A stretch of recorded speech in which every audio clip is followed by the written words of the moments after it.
पैसे का एक बुनियादी सच होता है कि उसे सुरक्षित होना चाहिए। लेकिन क्या हो अगर पैसे को सुरक्षित रखने का पूरा सिस्टम ही एक बहुत बड़ा भ्रम हो? हम उस गहरे विरोधाभास की तह तक जा रहे हैं जो हमारी पूरी वित्तीय व्यवस्था के केंद्र में मौजूद है। ये सवाल, ये तो सुनी सुनाई बातों के बिल्कुल उल्टा है ना? हमें यही सिखाया जाता है कि हमारी जेब में जो पैसा है उस पर हमारा पूरा नियंत्रण है। लेकिन ये पूरा सिस्टम हमें कुछ और मानने के लिए ही डिजाइन किया गया है। चलिए देखते हैं कैसे। अमेरिका में दुकानों पर होने वाले लेन देन में से सिर्फ 12% नकद में होते हैं। अब देखिए, ये महज एक आंकड़ा नहीं है, ये इस बात का सबूत है कि नकदी को जानबूझकर सिस्टम से बाहर किया जा रहा है। सवाल है, क्यों? हाँ, आधिकारिक वजह तो यही है, चोरी, आग, नुकसान। ये वो कहानी है जो हमें सुनाई जाती है ताकि हम अपनी नकदी पर भरोसा करना छोड़ दें और उसे सिस्टम के हवाले कर दें। लेकिन असली खतरा वो नहीं है जो दिखाई देता है। असली खतरा वो फिजिकल है ही नहीं, ये अदृश्य है और ये हर पैसे को प्रभावित करता है, चाहे वो जेब में हो या बैंक में। इसे निश्चितता कर कहा जा सकता है, यानी सुरक्षा के झूठे एहसास की कीमत जो हम चुकाते हैं। इसे समझने के लिए परचेजिंग पावर यानी क्रय शक्ति को समझना बेहद जरूरी है। सीधे शब्दों में कहें तो आपके 1 रुपए या डॉलर से कितना सामान खरीदा जा सकता है, और खेल यहीं से शुरू होता है। चलिए इस उदाहरण को देखते हैं। मान लीजिए आपके पास $1000 हैं। बैंक में रखने पर 1% ब्याज के साथ ये 1 साल में $1010 हो जाते हैं। लेकिन उसी साल 2% महंगाई की वजह से उसी टीवी की कीमत $1020 हो जाती है। तो हुआ क्या?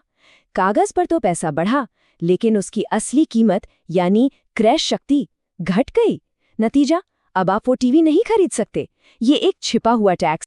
और ये कोई छोटी मोटी गिरावट नहीं है। साल 2003 में एक औसत नई कार की कीमत लगभग $25,000 थी। 20 साल बाद 2023 में ये लगभग $49,000 हो गई। मतलब आपकी मेहनत की कमाई, जिसे आप महफूज समझकर बैठे थे, वो चुपचाप अपनी आधी से ज्यादा कीमत खो चुकी है।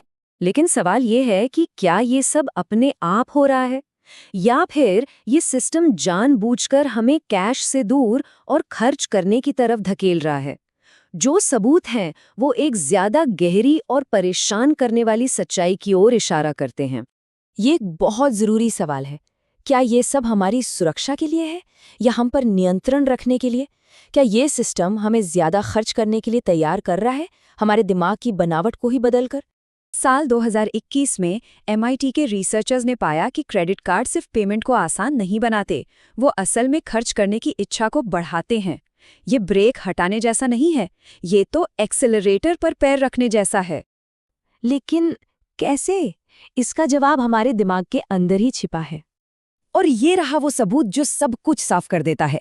MIT ने fMRI स्कैन्स का इस्तेमाल करके दिखाया कि जैसे ही किसी को क्रेडिट कार्ड से पेमेंट का सिग्नल मिलता है, उनके दिमाग का रिवॉर्ड सेंटर, जिसे स्ट्रिएटम कहते हैं, तुरंत एक्टिवेट हो जाता है। ये उस सामान को देखने या उसकी कीमत जानने से भी पहले होता है। ये एक ऐसी प्रतिक्रिया है जिस पर हमारा कोई कंट्रोल नहीं है। तो आसान भाषा में इसका मतलब क्या है? मतलब ये कि क्रेडिट कार्ड का सिर्फ एक इशारा ही दिमाग को बताता है कि इनाम मिलने वाला है, कीमत चाहे जो भी हो। दिमाग ऐसे काम करता है जैसे वो अपना नहीं बल्कि किसी और का पैसा खर्च कर रहा हो।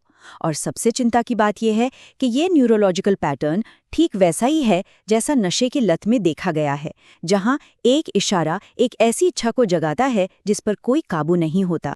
तो हमें कैश से दूर एक ऐसे डिजिटल सिस्टम की तरफ धकेला जा रहा है जो हमें ज्यादा खर्च करने के लिए दिमागी तौर पर तैयार करता है। लेकिन क्या ये डिजिटल पैसा सच में महफूज है? चलिए इस भ्रम को भी तोड़ते हैं। बैंक रन एक क्लासिक फाइनेंशियल खतरा है। यह तब होता है जब हर कोई एक ही समय पर अपना पैसा निकालने पहुंच जाता है, इस डर से कि बैंक कहीं दिवालिया ना हो जाए। पुराने जमाने में बैंक रन का मतलब होता था कि लोग घंटों तक बैंक के बाहर लंबी लाइनों में खड़े रहते थे। ये एक फिजिकल, दिखने वाली और धीमी प्रक्रिया थी। आज बैंक रन खामोश है। ये एक ऐप पर कुछ क्लिक्स के साथ बस कुछ सेकंड्स में हो जाता है। कोई लाइन नहीं, कोई शोर शराबा नहीं, बस आपका पैसा जो डिजिटल दुनिया में गायब हो रहा है। 2023 में सिलिकॉन वैली बैंक के साथ बिल्कुल यही हुआ। एक खराब खबर ने डिजिटल दुनिया में दहशत फैला दी। सिर्फ एक दिन में ग्राहकों ने इलेक्ट्रॉनिक रूप से $42 बिलियन निकाल लिए। बैंक रातों रात ढह गया। डिजिटल रफ्तार ने पारंपरिक सुरक्षा के सारे तरीकों को बेकार कर दिया। ये सब हमें एक बहुत ही चिंताजनक भविष्य की ओर ले जा रहा है। एक ऐसा भविष्य जहां पैसे पर हमारा कंट्रोल शायद एक और बड़ा भ्रम साबित हो। इस स्लाइड पर जो फर्क है वो बिल्कुल साफ है। एक तरफ है नकदी जो गुमनाम है, प्राइवेट है, इसे कोई ट्रैक नहीं कर सकता। दूसरी तरफ है डिजिटल पेमेंट्स, जहां हर लेनदेन का एक पक्का रिकॉर्ड बनता है। ये ट्रैक किया जा सकता है, इसमें ढेर सारा डेटा होता है और ये हमेशा किसी बिचौलिए के जरिए होता है जो आपके लेनदेन को देख सकता है और शायद उसे कंट्रोल भी कर सकता है। जैसा कि एक्सपर्ट्स भी मानते हैं, जब बात असली फाइनेंशियल प्राइवेसी की आती है तो कैश का कोई मुकाबला नहीं है। ये एक ऐसी फिजिकल संपत्ति है जिसे किसी की इजाजत के बिना ना तो जब्त किया जा सकता है, ना ही कंट्रोल। तो हम इस आखिरी सवाल पर पहुंचते हैं। जैसे जैसे हम एक कैशलेस समाज की तरफ बढ़ रहे हैं, हम सिर्फ सुविधा नहीं अपना रहे हैं, हम अपनी गुमनामी, अपनी आज़ादी और शायद अपना कंट्रोल भी छोड़ रहे हैं। तो सवाल ये नहीं है कि आपका पैसा सुरक्षित है या नहीं। असली सवाल ये है कि बिना नकदी वाली दुनिया में उस पैसे का असली मालिक कौन है।